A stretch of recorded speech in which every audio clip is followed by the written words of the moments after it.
Today we're talking about Horus, more specifically interactions with Horus. And we have a crazy amount of things to talk about in this regard, and there's some really funny and interesting stuff in there, I promise you. Maybe you've already seen the crazy Ymir ult teleport that TrelliRelli did recently.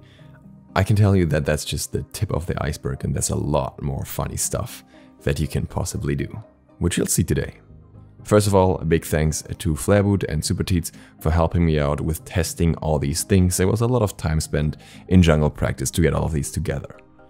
So this video is going to have a few different segments. I'm going to talk about various ability and item interactions first, and then some other stuff. And then I'm going to have a large section dedicated to specific interactions with gods and the ultimates, as I think both aspects are very interesting, but are kind of different topics that I can't fit together in a video because it's both about Horus, but not so much in the same part of it. So we'll start with various interactions, many also coming from questions that you guys had. One of the questions here was, does movement speed affect the distance that you can travel in your ultimate? And the answer is yes, it does. The movement speed affects your ghost form as well, apparently. So if you have a movement speed, you can travel further in the ult. The next question was if you can dash through walls. And I thought initially that you wouldn't be able to because it's a dash, but apparently it's not. You lock onto a target and you follow them wherever they go, and that includes going through walls. Another question was if it's possible to combo your 2 and 1 in a way where you first use the dash, then use your 1 and then use the cleave afterwards. That is not possible. Once you use your 2, you're locked in the entire animation of the 2 and you can't do anything else in between. It's just going through with the dash and then the stun part into the cleave part, so you can't do anything to set that up more. Can Horus heal minions with a 3? Yes, he absolutely can. He heals them in an AoE as well, and he also heals himself. So if you're playing as a solo laner, this is a good way to heal yourself and sometimes retreat a little bit, and also to keep your wave healthy. Which items does Horus proc with his 1 in the ranged basic attack form? Basically, almost all of them. The only items that don't get procced at all are crit items. This cannot crit at all. And there are a few very interesting items that are worth talking about here. The first item is Golden Blade. Horus can literally proc Golden Blade on the entire wave. And that means he has extremely strong early game clear. If you remember, Mercury could do that with his 1, and even he could only do it on half of the wave. Therefore, as soon as you finish this item, you can build extremely high lane pressure, and that can be an option to build into. He can also proc Hydra's Lament, but this only procs on the first target. That said, it's by far not a bad item at the same time. This is due to how the damage multipliers interact. Hydra's Lament gives the first target hit by your basic attack 1.5 times the damage, and then you also get 1.5 times that, the already multiplied damage, through the Horus passive, so you effectively get more than 2 times the damage of a normal basic attack through this, plus the extra base damage that you get from leveling the ability as well. So that is a lot of extra damage on a single hit, which can technically make a burst AA Horus more than possible, as he also has 2 ways to set up his basic attacks. Currently, he also has the normal Lifesteal multiplier for the entire line basic attack, meaning he doesn't get the AoE reduction that other gods get for this, and that means he can essentially heal to full on a single wave if he has enough Lifesteal items stacked. I don't believe this will stay in the game. It would probably be a bit too crazy, even though you'd have to heavily invest into Lifesteal, so I'm expecting this to be removed before Horus leaves PTS. Here also the brief visual proof that Horus 1 cannot crit, even with 100% crit chance. And then we have some other interesting, more basic attack focused items to look at here. For example, we can see that Horus can instantly stack various items. That means he can instantly stack Atalanta's bow on a wave using his 1. He can also instantly stack Ichaival, meaning he gets the full passive benefits just from hitting a wave once. This does not work for Odysseus' bow. Odysseus' bow just gets a single stack and then still procs after 4 stacks. Hasten Katana also gets procced, but how beneficial that really is another question. And you also get a proc of Berserker's Shield for every single target that you hit, which can definitely also be interesting to restore a lot of mana and relatively high amounts of health relatively quickly. Stonecutting Sword also gets fully stacked, which is nice for the benefits for yourself, but at the same time you have to keep in mind that the stacks also don't matter as much in the same sense here, as you actually want to reduce one target's protections and not steal a little bit from minions or whatever. I also wanted to briefly show what Lifesteal would look like with a more realistic build, and you can see that here it's still a solid chunk that we get here. We get extra 500 health roughly, but not quite as insane as if you were to go for Lifesteal, and again, I'm expecting this to be changed. An interesting question that I had was if Horus can move minions, and the answer here is yes, he can. But I wanted to test a little bit further than that, because I thought there is potential for some very interesting interaction here, and that is if Horus transports a group of minions, do they end up taking aggro from a tower? Because you drop down at the same time as the minions, but who is recognized by the tower as the primary target in that moment? And it is actually the minions, from what I was able to find out. So you can essentially take them to a tower to remove the backdoor protections immediately, which could especially work well if you have another guard that benefits a lot from that. For example, Set and Horus together should be insane at destroying towers. The problem is, when I did that, my client crashed, so I'm not sure if this is an issue that is just tied to the jungle practice minion spawner, or if this actually crashes the client in general. There were a lot of questions about Horus dash to allies, and I tested what I could test, and what I can tell you is that the dash will generally follow allies through a lot of things, and that even includes them going very, very far away. We tested this with a maximum movement speed Guan Yu, and Horus would still follow him all the way to the end. So it's basically a lock-on mechanic that will follow the ally wherever they go until they eventually stop or Horus reaches them to heal them. This even includes a well-timed blink. And last but not least, where you end up when you walk into Horus' ult does not depend on where he's looking. So if he turns around, basically, looks the other direction, it doesn't matter. Your orientation while being teleported is always basically aligned with what's north of you.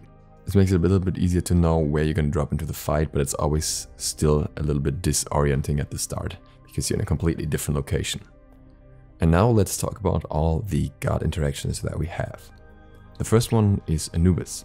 ANUBIS ultimate actually does not get interrupted by being moved by Horus' ult. It's a channeled ability, and apparently that will not get disrupted, and the fact that he's CC immune doesn't matter either. Some people were asking about that, but for example, if you put his 3 on the ground, that will not be moved. An ability that unfortunately will be interrupted is Arteo's dash. So a channeled dash will currently be interrupted, which is interesting because you'll see some other interactions that are somewhat similar where that will not be the case. This may potentially be something that Horus is working on and fixing until live client. It has been reported as well. Other channels, however, will not be interrupted, and that includes backing. If you're backing during Horus' ult, then it will just keep going when you get teleported, and you can still back relatively briefly afterwards. And another channel that also doesn't get interrupted is Kabrakan's Tremors, so you can keep using that.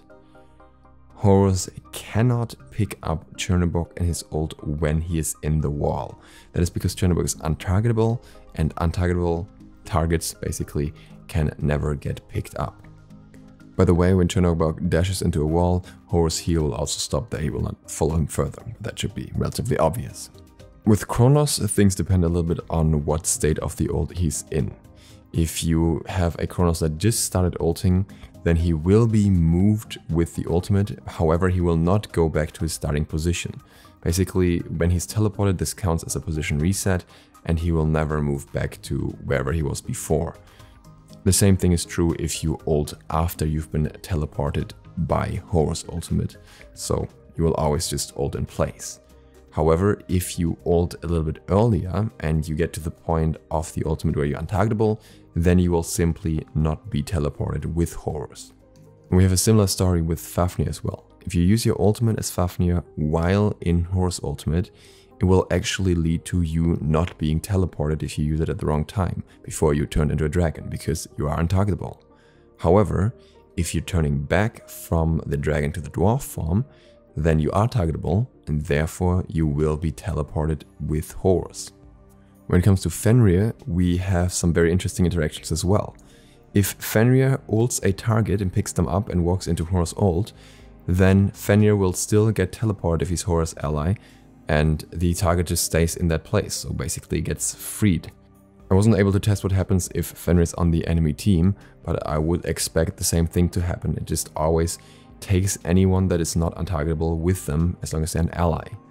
So it's very likely that that's, for example, the same thing for Saket ult as well. Another interesting thing is that Fenrir can actually be teleported during his Brutalize, and if the target is not too far away, less than 200 units roughly, he will actually Brutalize back to where the target was and basically have a massive dash in that moment, which actually can lead to accidentally activating God spawns as well, which we happen to do on jungle practice. The, in my opinion, best interaction is Horus with Guan Yu's ultimate, because what happens here is you will actually be able to pick up Guan Yu while he's ulting, and his ult will continue, but for some reason the movement mechanics are changed in that time, and you can actually ride backwards as Guan Yu, and it looks absolutely hilarious. And I really hope Horus doesn't fix this, because it's such a unique, funny interaction that's not really game breaking, and it's just super funny to watch. When it comes to Hera, the mechanics are tied in an interesting way. Even if Argus is not in the circle, he will be moved with Hera if she gets teleported far enough away. On the other hand, Argus can be teleported without Hera. He will then start walking back to Hera immediately, no matter how far away he is, and that way you can kind of move him around, but there's not much of a point to it, I guess. Various people were wondering if Jormungandr can be teleported in Horus ult, and yes, he can, same as he can use teleport as well. It's not a displacement, it's simply a teleport mechanic, and therefore Jormungandr can be moved. However, Jormungandr in his ultimate is untargetable once again, so while he's ulting he cannot be moved. Pets in general can be moved, and that includes Loki's decoy. It should therefore also include stuff like Vulcan's turret, for example. Another very cool interaction is Mercury ult. If you time it right, Mercury ult can be moved even mid-dash. So if you dash at the exact right moment, you can dash into the Horus teleport, and then the end of your teleport is wherever you land with the Horus ult. This is not actually too hard to time, because it seems that Mercury's recognition of where he currently is has a bit of a time frame where it gets accepted as a teleport, and when you do, it's actually really cool and really confusing for the Mercury player. Unfortunately, Set's clones cannot be teleported as they are untargetable. That actually makes them one of the weaker gods for this combo strat, but that kind of makes sense lore-wise between Set and Horus.